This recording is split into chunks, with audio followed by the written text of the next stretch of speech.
Hi, great people. Thank you for tuning in. I appreciate that so much.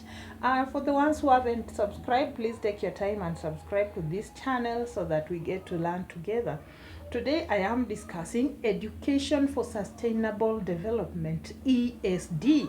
It is important to note that E.S.D is one of the pertinent and contemporary issues in the competency-based curriculum.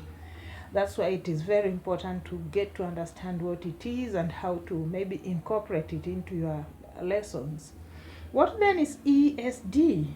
E.S.D is a type of education that helps learners to acquire the relevant knowledge, skills, values, and attitudes that are essential in shaping a sustainable development in future. As facilitators, there is need for us to understand that at no point will you enter a classroom and tell your learners that today we are going to learn about E.S.D. No, you cannot go to a class and tell learners we're going to learn about E.S.D. But the E.S.D as a pertinent and contemporary issue must appear in your lesson. So E.S.D is about development issues that arise during your lesson. What are these development issues? Just to mention but a few, we have peace and unity. We have disaster risk reduction and preparedness. We have climate change, just to name just but a few.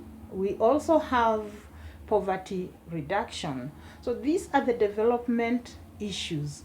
When you are talking about E.S.D in your lesson, whatever learning area you are handling, I'm sure you cannot miss one that touches either on climate, on peace and unity, poverty reduction, and climate change. So once you get to these strands, this is when now you have to develop your E.S.D as a pertinent and contemporary issue. Remember, E.S.D is a participatory kind of learning. It is a child-centered kind of learning where learners are expected to participate fully for them to acquire what I've just said, the skills, the knowledge, the attitude. So you are there as the facilitator to ensure that this happens. E.S.D also facilitates the development of competencies like critical thinking, problem solving, creativity, among other competencies that we all know of in the competency-based curriculum. Just to give an example, maybe you are teaching environmental activities and you're teaching about weather, the harmful weather and the non-harmful weather. For instance, maybe you're talking about flooding. As you are discussing maybe flooding as your substrand or under whatever you will be handling, these learners will have to critically think after maybe a digital literacy session where they have watched a video or where they have looked at a picture about floods. Then the question that arises is, what causes flooding? Why did this place get flooded so much? Then they start communicating during their discussion. Maybe people built houses along the drainage or blocked the drainage. Maybe people threw waste in the drainage system. Just to mention but a few of the factors that could lead to flooding. Then another critical question there, or critical thinking that comes into place, is what do you need to do to avoid flooding? Number one, don't interfere with the drainage system. And we also mentioned the development issue of disaster risk reduction and disaster preparedness. If you are in a place and then you know that it is likely to get flooded, you are supposed to move to higher grounds.